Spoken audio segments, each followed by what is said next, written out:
오늘 하루 우리 군에서는 어떤 일이 있었는지 생생하게 스케치해드리는 시간입니다. 병영 스케치.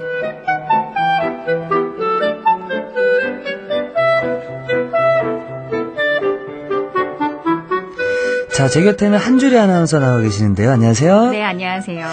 자, 오늘은 그 이석훈 이병 대신 제가 진행을 맡게 됐고요. 제가 잘 모릅니다. 그러니까 우리 한주리 아나운서께서 저를 잘 이끌어 주셔야 됩니다. 네, 아닙니다. 예. 자, 일단 그 첫 소식부터 좀 소개해 주세요. 네, 최근에 영주권을 포기하고 해병대에 동반 입대한 쌍둥이 형제 소식이 화제인데요. 현재 해병대 2사단 수색대대에서 근무 중인 박장호, 박성호 일병이 그 주인공입니다. 와. 이란성 쌍둥이 형제인 이들은요, 초등학교 2학년 때 부모님을 따라서 캐나다로 유학을 간 뒤 캐나다와 미국에서 학창 시절을 보냈습니다. 또 박장호, 박성호 형제는 현재 각각 텍사스 오스틴 주립대학교와 펜실베니아 주립대학교를 다니는 재원입니다. 외국에서 상당히 오랜 시간을 좀 보낸 것 같아요. 네, 그래서 이들은 영주권을 갖고 있는데요. 이를 포기하고 당당히 해병대를 지원했다고 합니다. 지난해 1월에 휴학을 하고 군에 입대하기 위해서 귀국을 한 뒤에 5월에 해병대 병 1161기로 입대했습니다. 게다가 혹독한 훈련을 하기로 정평이 나 있는 수색대를 지원을 해서요. 수색 기초, 특수 수색 교육 과정도 이수했습니다. 야, 정말 대단하신데 두 분이 이런 결심을 하게 된 데에는 그 외할아버지와 아버지의 영향이 컸다고 제가 들었거든요. 네, 외할아버지께서는 대한민국 남자라면 반드시 군대에 가야 한다고 강조를 하셨고요. 아버지도 모국에 대한 애국심을 잃지 않도록 항상 한국어로 대화를 나눴다고 해요. 아무리 그래도 이렇게 선뜻 지원하기가 쉽지 않았을 텐데 정말 대단한 형제네요. 네, 그렇죠. 특히 이들 형제는요, 해병대 입대 전에 구조 다이버 자격증도 취득했고요. 중학생 때는 육상 선수로도 활약했습니다. 이런 운동 실력 덕분인지 특수수색 교육 당시에도 1.8km 전투 수영에서 나란히 3, 4위를 차지했습니다. 와. 또 지난 키 리졸브 연습에서는요, 영어 통역병으로 참가하는 등 여러 가지 분야에서 임무 수행 능력을 선보이고 있습니다. 박장호, 박성호 일병 정말 자랑스럽죠. 그렇습니다. 그 작곡가 중에 용감한 형제라고 있잖아요. 네. 저희 군인 쪽에는 대단한 형제가 있다는 걸 좀 말씀드리고 싶네요. 네. 자, 같은 군인으로서 너무 좀 자랑스럽고요. 분명 이 선택이 그들의 인생에 있어서 좋은 경험이 될 거라는 생각이 믿어 의심치 않습니다. 네. 자, 그럼 여기서 노래 한 곡 듣고 오도록 하겠습니다. 자, 수상한 커튼이 준비하고 있습니다. 바다. 수상한 커튼의 바다 듣고 왔습니다. 병영 스케치 한주리 아나운서와 함께하고 있는데요. 다음 소식 전해주세요. 네, 지난 주말 제35회 공군 참모총장배 스페이스 챌린지 2013 예선 대회가 열렸습니다. 공군 17전투 비행단은 지난 토요일 충북 남부 지역 예선 대회를 열었고요. 그리고 15 특수 임무 비행단은 일요일인 어제 성남 서울공항에서 서울 경기 지역 예선 대회를 실시했습니다. 야, 그 스페이스 챌린지 이거 어떤 대회인가요? 네, 스페이스 챌린지는 1979년 처음으로 개최가 돼서 올해로 35회째를 맞았고요. 청소년들에게 항공 우주의 도전 정신과 또 탐구 의욕을 심어주기 위해서 해마다 열리는 국내 최대 모형 항공기 대회입니다. 900여 명의 참가자들은 자유비행 종목의 고무 동력기와 글라이더, 또 무선조종 헬기 등 동력 비행 종목과 또 물로켓 종목에서 실력을 겨루게 되는 거죠. 아니, 그렇다면 그 본선 대회는 언제 열리게 되는 건가요? 네, 본선 대회는 다음 달 5월 25일에 공군 사관학교에서 치러지는데요. 앞으로도 각 지역별로 예선 대회가 계속 치러질 예정입니다. 여기서 선발된 우수자 148명이 이날 본선 대회에 참가를 하게 되고요. 또 공군은 항공구조사의 조종사 구조 시범 외에도 군악대와 의장대 공연과 같이 각종 이벤트를 선보일 예정입니다. 야, 정말로 그 청소년들에게 좋은 경험이 될 것 같습니다. 네, 특히 물로켓 부문에 참여했던 초등학교 3학년 김태성 학생도 벌써 이 대회에 3년째 참여를 하고 있다면서 군인 아저씨의 도움을 받아서 물로켓을 쏘니까 더 재미있다고 했고요. 앞으로 멋진 공군이 되고 싶다고 전했습니다. 예, 그 스페이스 챌린지 대회가 공군의 홍보는 물론이고 네. 아이들의 꿈을 키우는 데 참 좋은 기회가 될 거라고 생각이 듭니다. 네. 아쉽지만 벌써 오늘의 그 마지막 소식을 좀 전해주시기 바랍니다. 네, 소식까지는 아니고요. 정보를 한 가지 드리려고 합니다. 네. 한 포털 사이트의 궁금증을 해결해주는 공간을 보니까요. 군 입대를 앞둔 신입 장병들이 예방접종에 대해서 많이들 궁금해하시더라고요. 그래서 제가 입대 전에 필요한 예방접종에 대해서 알려드릴게요. 저도 개인적으로 정말 궁금한데요. 어떤 게 필요한 건가요? 네, 먼저 입대하기 전에 예. 필요한 것은 사실 없습니다. 아, 그런가요? 우리 군에서는요, 입대하는 모든 장병들에게 필요한 8가지 예방 백신을 접종을 해주고 있는데요. 예, 맞습니다. 예. 우리 군은 한국전쟁이 끝난 1950년대부터 장병들의 감염병 예방을 위해서 예방 백신 접종 사업을 실시했습니다. 이후에도 꾸준히 각종 전염병에 대해서 접종을 해오고 있습니다.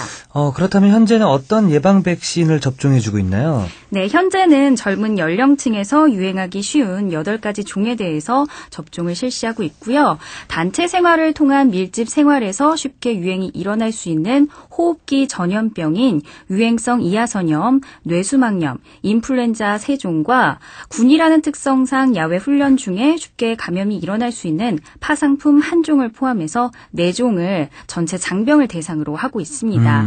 그 외에 4종은요. 위험 지역이나 근무 특성에 따라서 선택적으로 접종을 실시하고 있고요. 그 선택적으로 접종하는 백신은 어떤 종류인가요? 네, 먼저 장티푸스 예방 백신인데요. 이것은 취사병이나 급수병들과 같이 국내에서 음식물을 취급하는 사람들이 감염이 될 경우에 집단 유행의 위험이 있기 때문에 식품 취급 종사자들에게 한정적으로 접종을 하고 있고요. 신증후군 출혈열 예방 백신과 말라리아 예방 백신은 강원도와 경기 북부 지역에서 주둔하는 부대 근무자들을 대상으로 실시합니다.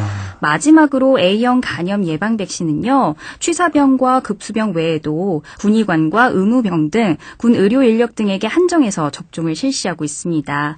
우리 군에서는요. 이렇게 신경을 쓰고 있으니까 입대하실 때 크게 걱정 안 하셔도 될 것 같습니다. 그렇습니다. 그 입대를 앞두고 계신 많은 분들에게 좋은 정보가 됐길 바라겠고요.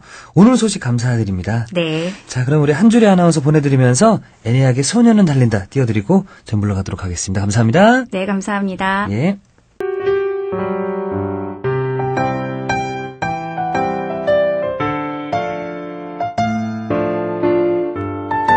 역사를 다시 쓰고 세상을 바꿔놓은 운명적인 순간의 시작, 위대한 발견.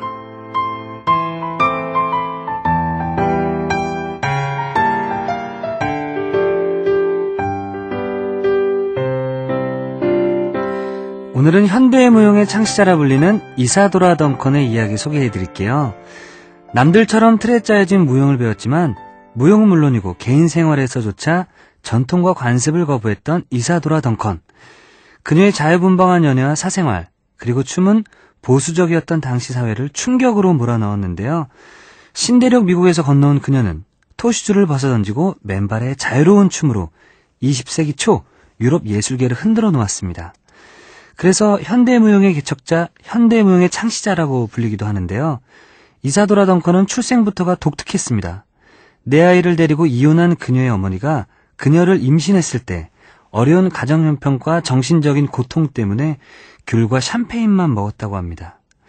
우리나라에서는 임신만 하면 흔히 신기 당겨서 귤을 먹곤 하는데 이사도라 덩컨의 어머니는 샌프란시스코에서 가장 싼 과일이 귤이었기 때문에 귤만 교집했던 거라 하고요. 훗날 이사도라 덩컨은 어머니께 그 얘기를 전해 듣고 이런 말을 했다고 합니다. 어머니 자궁 속에서부터 나는 춤을 췄습니다. 귤과 샴페인은 아프로디테의 음식이었기 때문에 그 음식만 먹은 나는 여신같이 춤을 춥니다. 스스로를 찬양했고 스스로에 취해 있었던 그녀다운 발언이었습니다.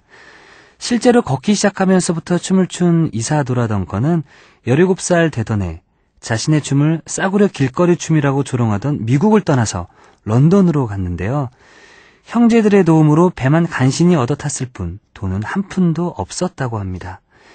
런던에 도착한 그녀는 어느 날 달밤에 춤을 추다가 우연히 당대 최고의 여배우 캠벨의 눈에 띄게 되는데 그 일을 계기로 런던 사교계에 입문하게 된 거라고 합니다. 캠벨이 이사도라 덩컨을 눈여겨본 이유는 그녀가 달빛 아래에서 맨발로 춤을 추고 있었기 때문인데요. 두 사람의 만남은 그렇게 운명적으로 이뤄졌습니다. 이후 부와 명성까지 갖게 됐고 전 유럽, 특히 영국, 독일, 러시아를 열광의 도가니에 빠뜨렸는데요. 정말 독특한 춤들을 많이 만들어냈다고 합니다. 파도나 바람에서 영감을 얻어 유연한 동작을 만들기도 했고 박물관에 있는 고대 그리스의 조각을 춤으로 옮겨놓고 또 니체의 사상에서 깨우침을 받아 춤이야말로 인간의 영혼을 가장 아름답게 표현하는 도구라 생각했다고 하는데요. 이슈를 좋아하는 사람들은 늘 슬프게만 끝났던 그녀의 연애사와 목에 두른 스카프가 바퀴에 끼어 안타까운 죽음을 맞았던 사연에만 집중하고 있지만 춤에 대한 그녀의 열정, 애착에 더 많은 관심을 기울여야 되지 않을까 싶습니다. 현대무용의 창시자인 그녀가 없었다면 요즘 가수들이 무대에서 추는 그 현란한 안무도 없었을지 모르니까요. 맞습니다. 저도 그 댄스 가수로 활동을 하고 있는데요. 다시 한번 우리 이사도라 덩컨에 감사의 말씀을 전하면서 내용이 좀 깁니다. 다음번에는 이사도라 덩컨을 직접 모셔서 이야기를 좀 들어보는 시간을 가져보도록 하겠습니다. 자, 오늘은 시대를 앞서갔던 춤의 여신 이사도라 덩컨의 일화를 소개해드렸고요. 노래 한 곡 듣고 오겠습니다. 탑 로더가 준비하고 있네요. Dancing in the Moonlight.